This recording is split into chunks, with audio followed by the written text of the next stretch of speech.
حضرت کیا کھڑا ہو کر پیشاب کرنے سے غسل فرض ہوگا یا کپڑے پر 1 درہم سے زیادہ پیشاب لگ گیا تو غسل فرض ہوگا؟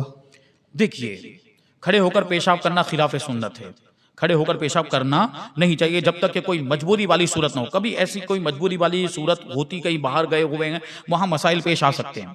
لیکن جہاں ہم آسانی کے ساتھ بیٹھ کر، کوئی عذر نہیں، کوئی مجبوری نہیں، آسانی کے ساتھ بیٹھ کر پیشاب کر سکتے ہیں، استنجا کر سکتے ہیں، تو پھر کھڑے ہو کر کرنے کی اجازت نہیں ہوگی، کیونکہ اس سے وہی معاملات ہوتے ہیں.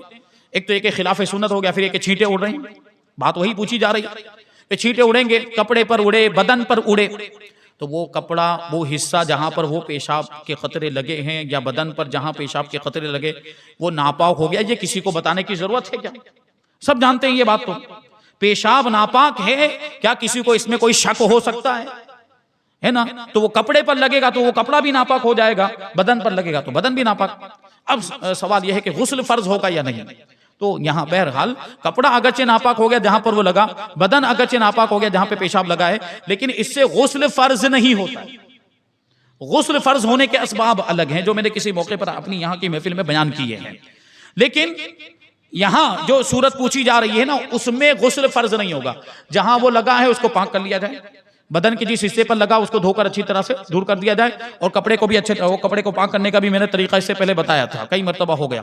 جیسے یہاں پر پیشاب کے قطرے لگ گئے ہیں تو ادھر سے پانی ڈالیں، اتنا ڈالیں کہ وہ پورے طور پر ختم ہو جائے، بہہ جائے، تو ایسی صورت میں وہ پاک. ادھر سے یوں پانی بہائیں گے تو اور پھیلے گی نجاست، یوں نہیں کرنا. ایسے اگر جیسے کہ یہاں لگ گیا ہے تو اس کو ایسے پکڑنا ہے، یہ یہاں لگی ہوئی نجاست، اور یہاں سے پانی بہانا ہے ایسے، تو اتنا پانی بہا دیا جائے کہ وہ نجاست پورے طور پر ختم ہو جائے، اس کا اثر بھی ختم ہو جائے. تو ایسی صورت نہ بو آ رہی ہے نہ اس کا کوئی اثر باقی. ہاں کبھی ہو سکتا ہے کوئی خون جیسی نجاست ہے تو اس کا دھبا باقی رہ جاتا ہے، آپ نے پوری کوشش کر لی ہے اس کو دور کرنے کی، لیکن اس کے باوجود وہ دھبا رہ گیا تو وہ معاف ہے، اس کی وجہ سے ناپاک نہیں کہا جائے گا. لیکن پیشاب تو پورے طور پر اس کا تو دھبا بھی نکالا جا سکتا ہے. تو اس طرح سے پاک کر لیا جائے کپڑے کو بھی، بدن کو بھی، تو کپڑا اور بدن پاک ہو جائے گا، پھر آپ نماز پڑھ سکتے ہیں. غسل کرنے کی حاجت نہیں. ہاں بہتر یہ ہے کہ غسل کر لیا جائے، کیونکہ اس میں شک رہے گا یہاں بھی اڑا ہوگا یہاں بھی اڑا ہوگا، کیونکہ وہ چھینٹے ان کا معاملہ کیسا ہوتا ہے. اگر وہ سوئی کے دانے کے برابر ہے تو معاف ہے، سوئی کی نوک کے برابر اگر وہ چھینٹے اڑے ہیں تو وہ معاف رکھے، کیونکہ اس سے بچنا بہت مشکل ہوتا ہے. وہ تو آپ بیٹھ کر بھی استنجا کر رہے ہو تب بھی اس طرح کے چھینٹے وہ سوئی کی نوک کے برابر، وہ اگر آپ نے روشنی میں دیکھیں تو آپ کو نظر آتے ہیں وہ اڑتے ہوئے. تو چونکہ اس سے بچنا مشکل ہے اس لیے اس کو معاف رکھا گیا، اس میں کوئی حرج نہیں.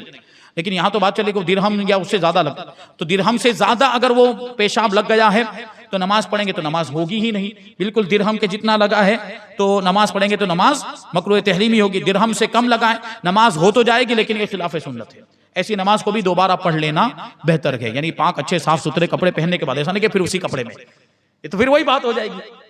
پاک اچھے صاف ستھرے کپڑے پہن کر پھر بہتر یہ ہے کہ اس کو بھی دوہرا لیا جائے. نہیں دوہرائے گا تو فرض ادا ہو چکا ہے اس کا، لیکن دوہرا لینا بہتر ہے اگر وہ درہم سے کم نجاست لگی تھی تو.